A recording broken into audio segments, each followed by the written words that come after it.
Continuamos del dicho al hecho en compañía de Diego Cherchuk, Cherchik. Cherchik, Sí. de la lista Unión Vecinal de los Hornillos.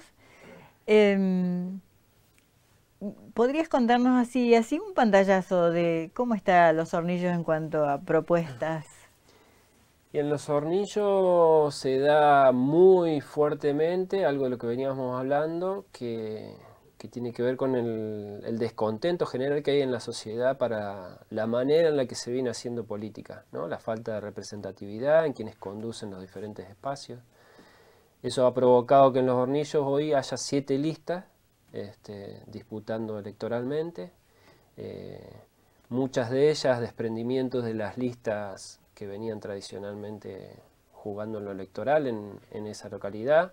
En el caso nuestro una propuesta nueva, que por lo que te contaba antes, desde mi organización lo más natural hubiese sido poder vincularnos a alguna de las propuestas que hay del peronismo en la localidad, pero sentimos la necesidad de construir otro espacio más representativo de lo que expresábamos como organización y de un sinfín de expresiones que hay en la localidad, porque la Unión Vecinal de los Hornillos la integran personas de diferentes identificación político-partidaria, personas que se definen como apartidarias, personas que jamás habían votado por convicción y que de Ujú. repente encuentran la esperanza de un real cambio en la manera de hacer política y de gestionar una comuna.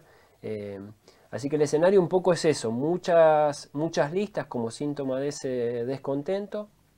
Y eh, los partidos tradicionales, y hacemos por Córdoba. Hacemos Unidos por Córdoba, que es la actual gestión en Los Hornillos, lleva como candidata a Livia Oliva, que es una persona que no había formado parte de ese espacio anteriormente. Eh, en el caso de Juntos por el Cambio, quien está encabezando la lista, Carolina Caballero, es quien históricamente en las últimas elecciones venía representando al radicalismo, pero hubo hasta último momento un tira y afloje entre el PRO y la UCR.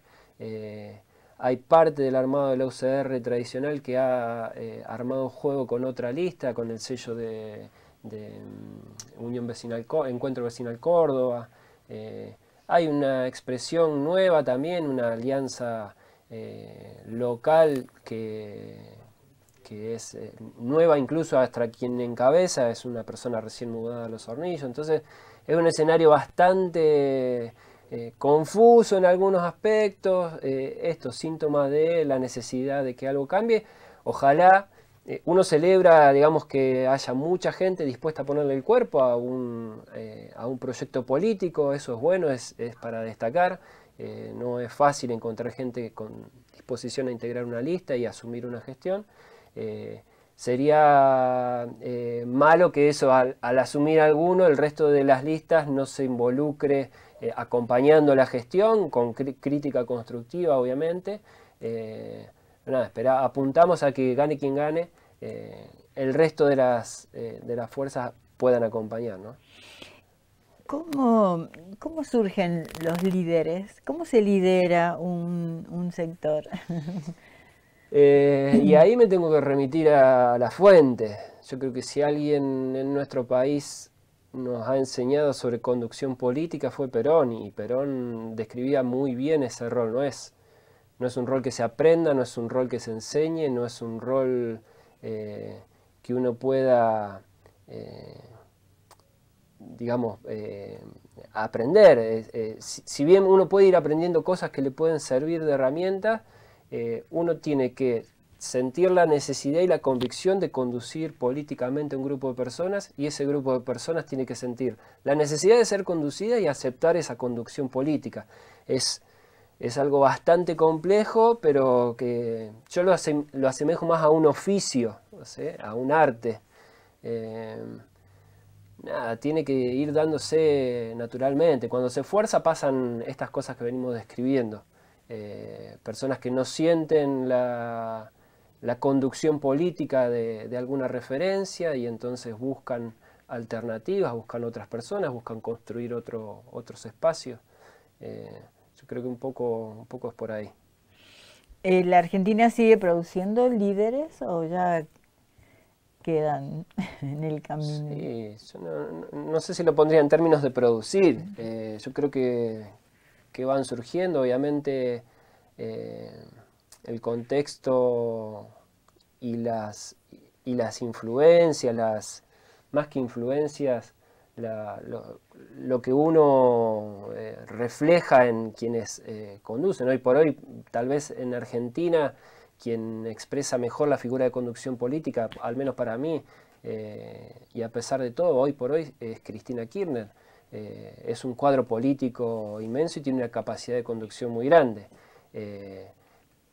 Eso ha generado, por suerte, acá en Córdoba, mi referente en la organización, Pablo Rivero, jefe comunal de Villa Ciudad Parque, es una persona que tiene esa capacidad de la que hablaba de conducir políticamente a un grupo de personas, de ser conductor, ¿no? De uno referenciarse en la figura de una persona en la que confía por su habilidad política, por un cúmulo de habilidades que a uno le dan confianza para sumarse a una propuesta como la de Pablo Rivero.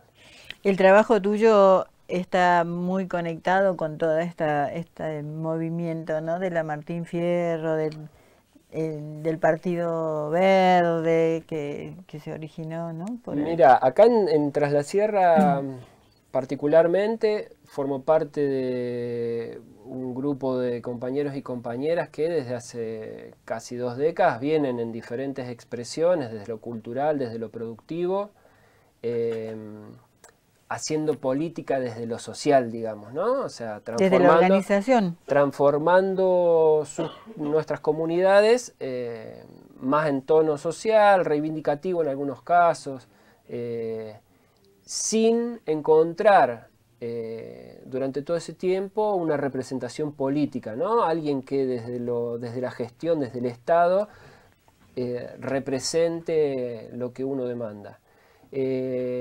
Hace 3 años aproximadamente, en contexto de pandemia, después de mucho intentarlo, hay que reconocerlo, Pablo Rivero nos impulsa a conformar la Martín Fierro acá en Tras la Sierra, lo hacemos, y todas esas expresiones que venían desarrollándose en lo social, en lo reivindicativo, encuentran un espacio en donde apostar a lo político partidario. Algunas de esas personas, entre las que me cuento, asumimos el compromiso de integrar, de conformar orgánicamente la Martín Fierro, y eso hoy deriva en Los Hornillos, por ejemplo, en la Unión Vecinal de Los Hornillos, en otras localidades acompañando algunas propuestas o simplemente durante todo el año, no solamente en contexto de elecciones, tratando de acompañar esas expresiones sociales, productivas, culturales de las que hablaba, a través de vínculos que permiten la organización, con algunos ministerios y demás, como el contacto facilita, digamos, el acceso a a la presentación de algunos proyectos, algunos subsidios, que potencian esos trabajos que se venían haciendo sin ningún tipo de acompañamiento. Fundamental, los recursos son necesarios. Ya para cerrar esta interesante charla, ¿qué opinás de esta frase que la política es herramienta de transformación social? Que es así, debe serlo. Si la herramienta no es, si la política no sirve como herramienta de transformación, no sirve, digamos. Creo que el problema más grande y la demanda más grande, en términos de lo que veníamos hablando, es esa, ¿no? Es una exigencia que la política vuelva a ser lo que debe ser, que es una herramienta para transformar las realidades de nuestras comunidades. No puede ser que la política ponga de excusa el recurso para solucionar los problemas de quienes vivimos en cada una de las localidades.